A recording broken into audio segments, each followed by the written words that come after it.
So when did you realize lending would become your lane? Yeah, I think it was like 2018. I went to scale, my development business, and we were going from building like 2 to 4 homes at a time to 6 to 10 at a time. And when I really started evaluating, the financials and our process, it was just more stress for me.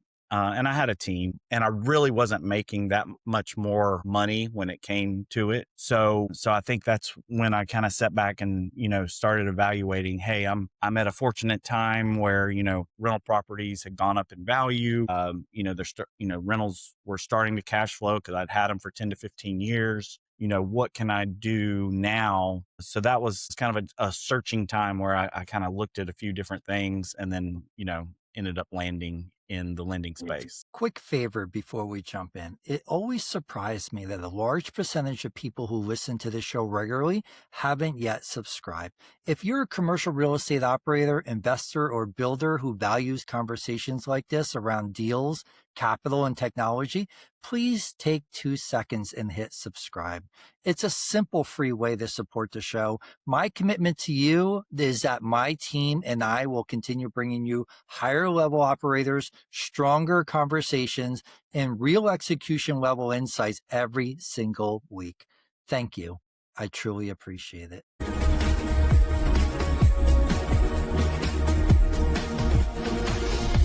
Welcome back to the AI Edge podcast. This is the show for operators who want to scale without chaos, leverage without losing control, and systems that protect execution when pressure rises. Luis Fernandez, co-founder of Edge Partners AI. We work with operators and real estate businesses to eliminate manual bottlenecks and build automation that makes execution faster, cleaner, and more reliable. Today, we're talking about capital, specifically what actually matters when real estate investors need speed, certainty, and structure in a deal. My guest is Mark Hayes of Bridge South Investments in Nashville. Mark has been investing since 2002, has renovated or built over 100 homes, built a rental portfolio across multiple Tennessee markets, and now originates bridge loans, construction loans, and DSCR rental loans for real estate investors across the Southeast.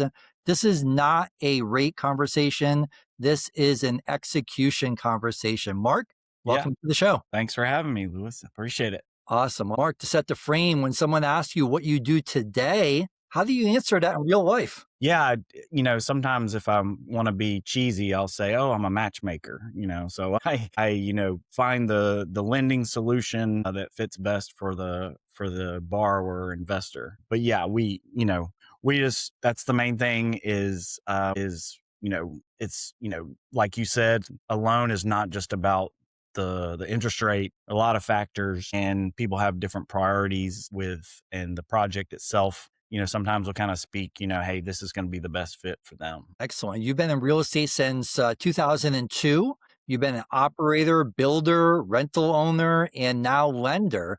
You said your career journey in one word is pivot. Walk us through the pivots that mattered the most. Yeah, that I think that's, what's great about real estate investing is there's so many different facets within real estate. And, when I first started, I was trying to figure out what area to start in. And, I would go to like a local real estate investor group, and somebody would be talking about, lease purchase or, subject to deals. And that sounded interesting. And then if I talked about, acquiring rentals, maybe somebody would talk, about all the terrible tenant stories, and sway me away from that. So, it took me a little bit to kind of figure out what route to take. And I landed on doing the fix and flips. I had a engineering background and enjoyed the construction part, and also started acquiring rentals.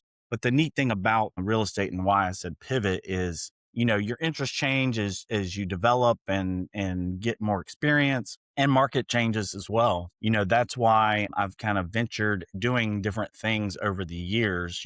After doing a bunch of fix and flips, I was like, hey, I'm ready for new construction. Talked to some builder friends. I had, kind of a mentor there. And then the market kind of changed with the rapid development in Nashville, with codes putting more and more restrictions and fees and other things. And it just wasn't the same as it was. And so again, I wanted to pivot to do something else. I like looking at deals, and I know the borrower, I know the investor side of things, been the investor. And so that's why I got into lending. So when did you realize lending would become your lane? Yeah, I think it was like 2018. I had went to scale, my development business, and we were going from building like 2 to 4 homes at a time to 6 to 10 at a time. And when I really started evaluating, the financials and our process, it was just more stress for me.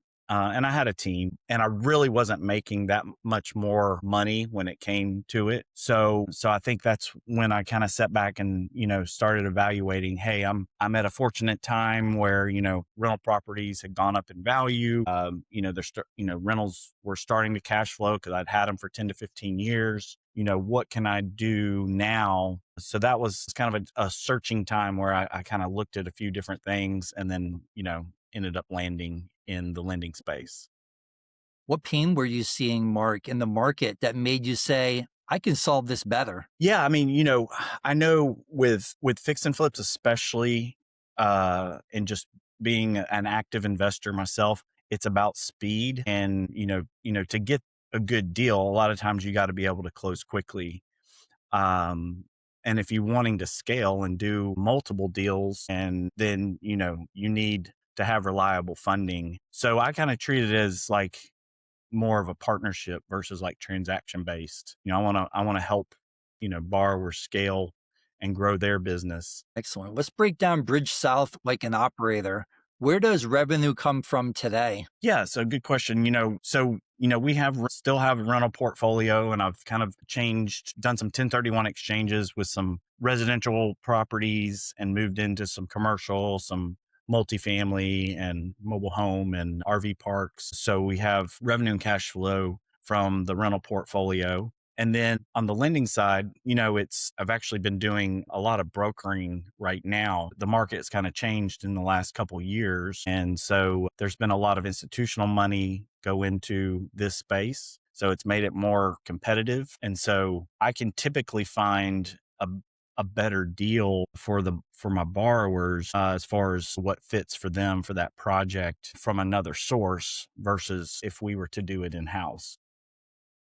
What are the core products? Is it bridge loans, construction and rehab loans, DSCR rental loans, capital raising, and passive partners? Which one is the engine right now? Yeah, so fix and flip is big, and then we'll broker new construction loans as well. We don't do those in house. It's just kind of a different ball game, but we have sources for that. And then the DSCR rental loans, those have gotten really competitive. I actually did some refinances on some of our rentals recently because the rates have gotten so competitive in that space as well. 30-year fixed in the low to mid sixes. I mean, that's what, people are buying their personal residence. That's what, loans are right now. So um, those are getting more attention in that space as well. The DSCR rental loans. Mark, who's your ideal borrower right now? Ideal borrower are the experienced borrowers that are either doing multiple deals per year, or like maybe they're not fully full-time, or they're more or less almost going into full-time. But the experienced borrowers who have good credit score, because again, 700 plus, just really opens up a lot more options with the loans that are out there. If you could describe your best client in one sentence, what do they look like? I would say best client is one that's responsive and is just more or less, what's the word, easy to work with when it comes to just the transaction. Because, with the lending process, there's different forms and things that need to be filled out and signed, and entity documents and all that kind of stuff. And, so there's some things that are kind of administrative, would kind of be a little pain point for, those investors that maybe, they'd rather be working on their renovation or whatever. So, but to get the deal done, we really need a good, response time. So those are definitely some qualities that make a big difference. What does a typical deal look like right now? Yeah. I mean, I would say, I don't know if there is a real typical deal. It's like these days, every deal might have a little hair on it or be, somewhat difficult in one form or fashion. I would say on the, we primarily, we focus in the Southeast. So the Carolinas, Georgia, Alabama, and Tennessee. And so in Florida, we'll broker loans in Florida. So, typical deal is probably, a fix and flip. What I'm seeing now is there's a little more heavier on the rehab cost, than what there used to be, a 30,000, and that's just, inflation and everything else that we've dealt with here in the last few years. But, a $30,000 renovation is now $50,000. And so, you look at that could be considered like a light to medium rehab, so the heavy rehab could be $75,000 to $90,000. So yeah, those are the ones that I'm seeing. But yeah, just in those growth cities, also seeing some, a little more rural because just natural expansion from the cities that are in some places that are a little more affordable. Mark, what's your unique approach to lending? The thing that you do differently that most other lenders don't? Yeah, I would say the consulting side, because I've got that experience of being the investor and doing the fix and flips and new construction and just not only the construction part, but, the transactions themselves going through the purchasing and then even the selling, when you're selling it to an end buyer, the home inspections and all those different things that can really throw off a closing when I can really come in and give some tips and advice in those areas, as well as just overall strategy to help people scale their business. Absolutely. Mark, let's go where it really gets real. When investors scale, something always breaks first. In your world, what breaks first when a borrower tries to grow too fast? I would just say that, um,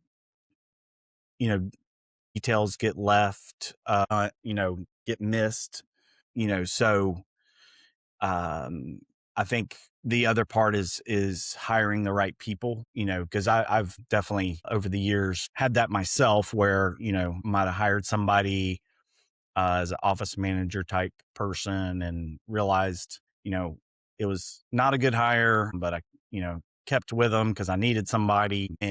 But you're thinking, oh gosh, I got to go through the whole process again if I let them go. So then you keep them and then it's just more and more painful. So yeah, I would say key hires is probably the number one. What is still manual in the average investor's operation that you see consistently?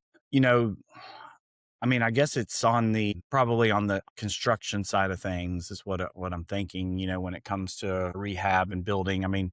There's different software and platforms that some builders use. I don't know if, guys that are doing or investors that are mainly doing rehabs really use systems. They might have kind of their own way of doing some things, but when it's all said and done, if you're doing a renovation, and either the project manager or, basically even if you have a GC, you still have to babysit is what I call it, adult babysitting, and make sure they're doing what they're supposed to be doing. Because again, time is crucial when it comes to that. Absolutely. What depends too much on the borrower personally? Meaning, if they were unavailable, say for 30 days mid project, what fails first? Yeah, I would say pretty much everything usually. They're all mostly, solopreneurs, working just by themselves. A few have, a small team, but that's the challenge, and that's a challenge with most of us in small business is, what would happen if we have to step away and how would it go? So having those systems in place, is something that even I'm working on. And again, the technology and everything that's out there now, Loom videos we use for training is very helpful. But yeah, I think, pretty much, especially when it comes to investors doing rehabs and new construction, the construction is just going to come to a halt because they're going to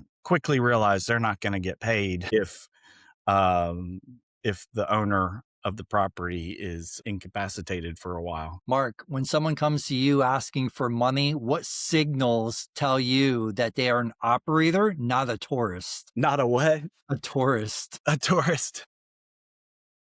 The real deal. Yeah, right. And that's a good question. Yeah. So, there's a lot of terminology used in real estate investing. So, as soon as I start talking about, RV and just normal questions that I'm going to ask, I can just tell by the way they're answering, if they're a newbie or know what they're talking about. Love it. Let's talk risk. In this market, a lot of people still do not understand their true cost of capital. What do you wish borrowers understood before they ever ask about rate? Man, yeah, that is a great question because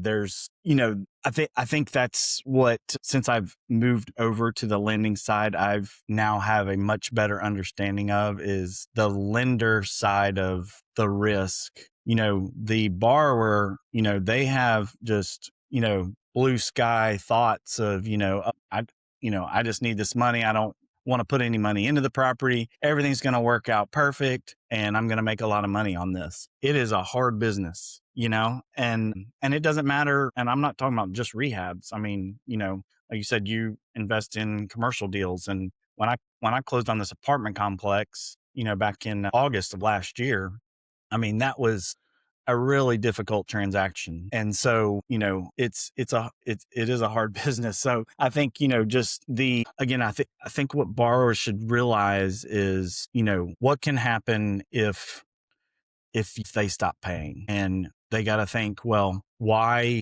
and of course, they're thinking, well, I'm always going to pay, but there's a lot of times where there's different circumstances that can come up and things can go wrong either in their personal life or with their business.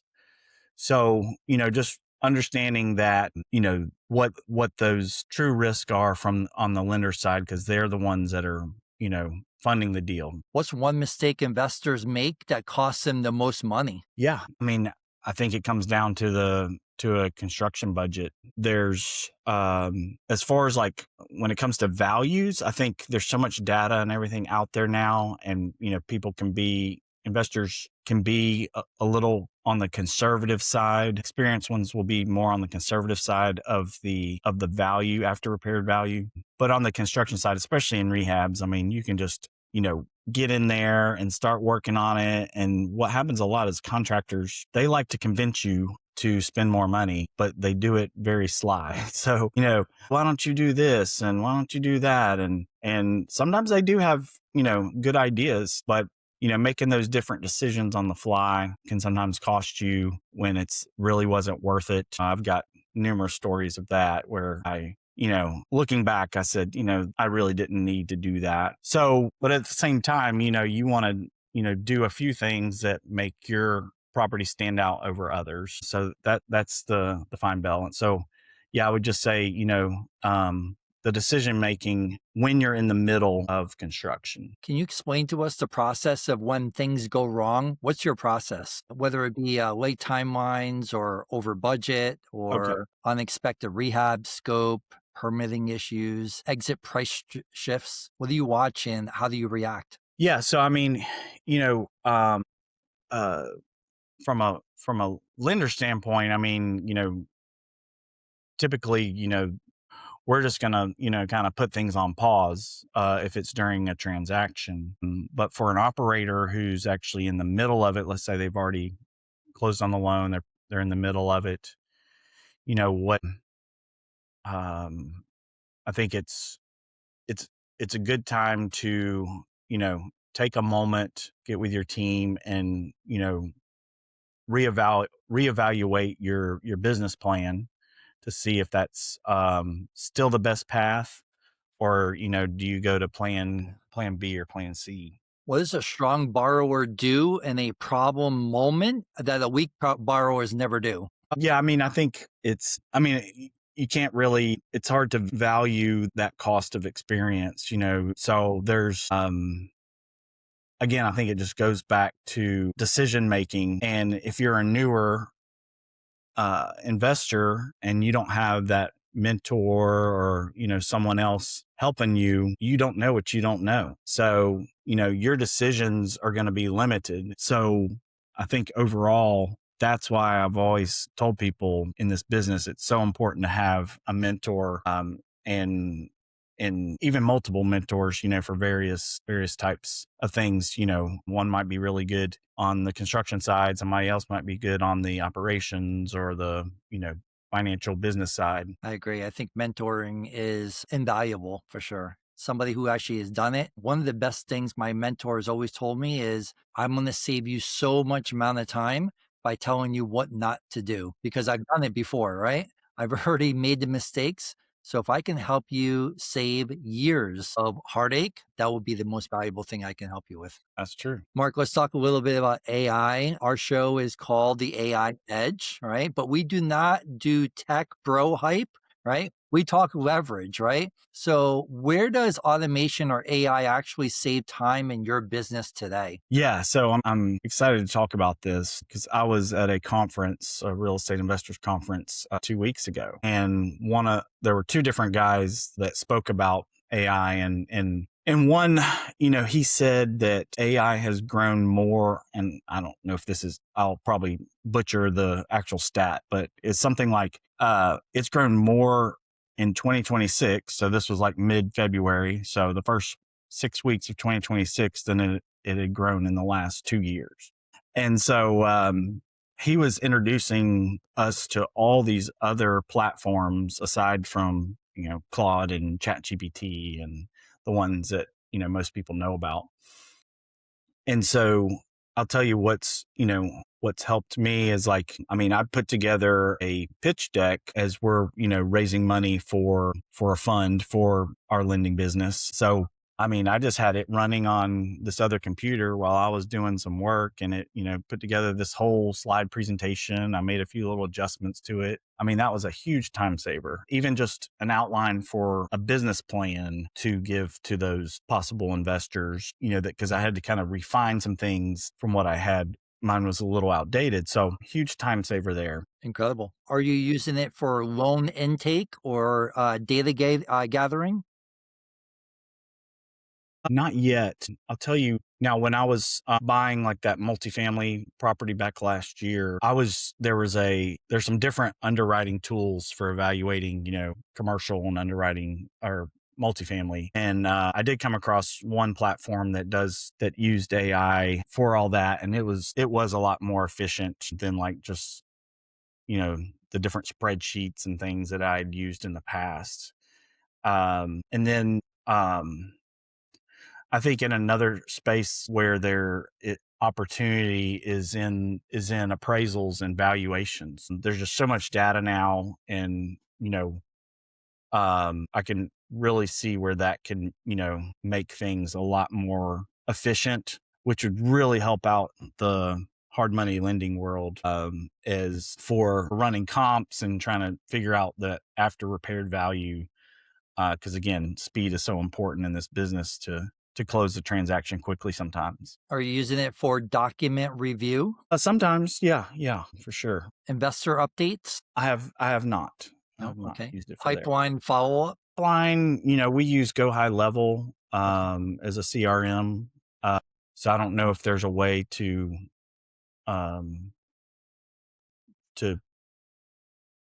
use AI within that. Okay. How about risk flagging?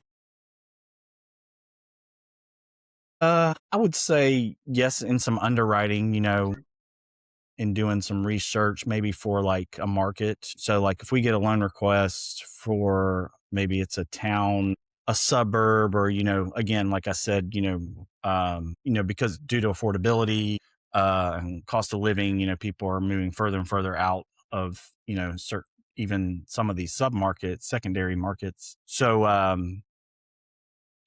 researching the markets there using AI is very helpful and efficient. How about comparing term sheets?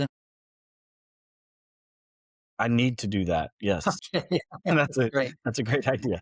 That's the still thing that, where, because it is so new and it's evolving so fast, is that it's like, I'm so used to doing things a certain way that I forget to even use the tools that are available, you know? Yep, absolutely.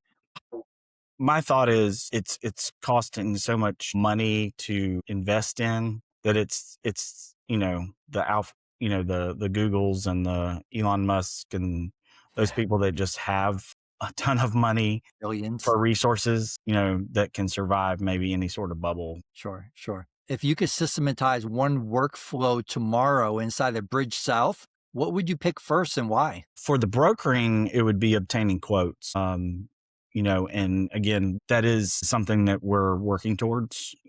Like I said, every borrower and deal is different, and every lender has its own guidelines, and they're all just a little bit different. So, we're in the process of putting together, just a matrix. I mean, we have one now, but we need to make it better. So, make it where we can put in the basic info, and then we know like the top 3 lenders to get quotes from. We get those. I think where the step that can be difficult is we're either sending information to a person and waiting for them to get back to us, or we're going onto their own platform to get a quote. So I definitely see some room for improvement there. Absolutely, Mark. That's definitely something that automation and AI can definitely be able to systematize. On the borrower side, what should investors be systematizing first if they want to do more deals without chaos? Yeah, I mean, again, I think it goes back to the construction. I mean, if you can run a renovation or new build, whatever type of construction you're doing, is like a well-oiled machine, that is huge, because there can just be so many problems and stoppages and waiting for this guy and waiting for that guy. And I think that's definitely the biggest thing. And it can be done. I mean, when we were in the neighborhood I live in, we built our house in like 2013. And there was another phase up the street. So like over the next 10 years, there's homes being built. And, I would watch the progress, and I could tell, okay, this builder knows they've got it figured out. This builder, maybe not. Excellent, Mark. Let's talk a little bit about vision. Let's look forward. So, where do you want Bridge South to be in the next 3 years? And what does winning look like? Yeah. So, we have a certain target, number of loans projected we want to do out in the next 3 years. And that, correlates with loan volume. We'll have a team of folks where I can, sit back more, and the question you asked earlier, if I'm gone for 30 days, the business still runs, and that's not the case right now. But yeah, so I want to concentrate more on, the client relations and the consulting part. And then we have the team really working in the business. Beautiful. What must be true operationally for you to get there? Yeah, it goes back to hiring, and, people that have the same vision and core values that I believe in the company has, and, that want to just really help investors grow their business, build their wealth, and make an impact on the community. Excellent. What's constrained input right now? Is it capital, talent, systems, speed, decision making, risk controls? What's the bottleneck? Yeah, for now, I mean, I think it would be capital, because, like I said, I'm doing brokering right now. But I think if we had, some partners, and we're working on this to grow, we can kind of set our own guidelines that are more investor friendly. Like I said, there's a lot of different lenders out there, and we can find a match. But hearing what borrowers are wanting is, I think the 2 biggest things are no appraisal. And again, we don't need an appraisal anymore. We've got all the data we can find on a computer. Find a value. I can figure up a value in 30 minutes myself, for the most part. There might be a few, hit gems hidden there that might be difficult. For most properties, we can figure that out very quickly. And then the